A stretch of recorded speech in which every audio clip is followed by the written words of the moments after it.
Welcome back to 5 Minute Sermons. Here we are in 1 Peter chapter 5. 1 Peter 5, 6, and 7 will be the verses for today. Coming back to humility yet again. Humble yourselves, therefore, under the mighty hand of God, so that at the proper time he may exalt you, casting all your anxieties on him because he cares for you. I absolutely love that passage. I know I say that every week. But the call to humility under the mighty hand of God so that at the proper time he may exalt us comes from the reality that in standing subjection to the authority that God has placed over us in his Son Jesus Christ and the subsequent appointment of leadership in Christ, there's a sense of subjection or subjugation, if you will, where we feel like, well, maybe we are being pushed down, like I need something better. I'm promised glory, right? Or even down the road a little bit further, our humility and our position of leadership and followership doesn't gain the respect of the outside world. They may think of us as weak. They may think of us as pushovers. They may think of us as all kinds of things, and our submission to Christ may lead to some scheme or ploy of the enemy being able to knife in. However it works out, this humility should not be avoided because we think that somehow we're getting less. Somehow we're being taken advantage of. It's always the problem with humility. Pride stands up in its face, and it says, no, I'm not going any further.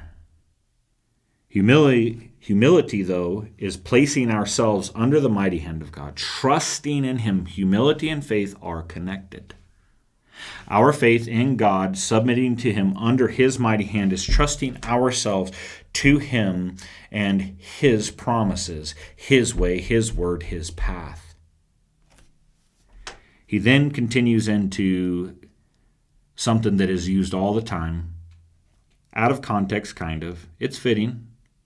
Even out of context, casting our anxieties on him because he cares for us is a good thing. However, it is directly in connection with our submission to those who shepherd the flock and the oversight that is provided. It is directly connected to the clothing ourselves in humility toward one another. It is directly connected to us humbling ourselves under the mighty hand of God, waiting for his exaltation. And in some measure, I think there's a little bit of anxiety that might come there for whatever reason. Because we, again, think that we may not be getting what we should be getting, or somehow we're giving away what we shouldn't be giving away, or we're not standing strong, and maybe it's an embarrassment. I'm not exactly sure. We'll be sure next week as we get a couple verses further down.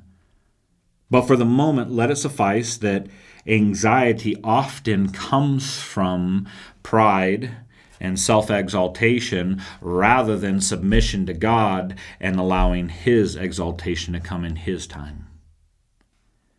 The very root of anxiety is pride. It is self-exaltation. It is arrogance. It is this idea that I'm better than this. And when we don't receive what we think about ourselves in this world, it becomes a problem. We fret, we worry.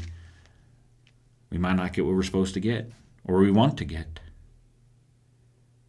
So he says, cast all your anxieties on him. Why? Because he cares for you.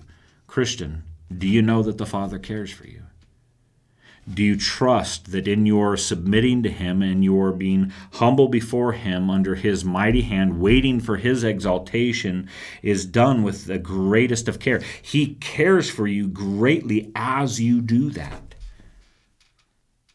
Sometimes we fail to see the intimate care and concern that the Father has for his children. But right here is one of the most comforting passages. Is we're commanded to be humble and we're commanded to wait on him. We are also reminded that we can come before him because he cares for us.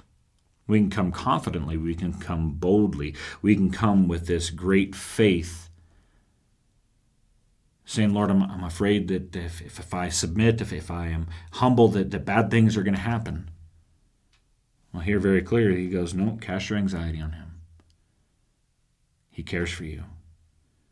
Christian, grab a hold of that verse. Allow it to be water poured into your soul. Life-giving, nourishing sustenance for your very day in and day out. God bless you, my friends. We'll catch you next time.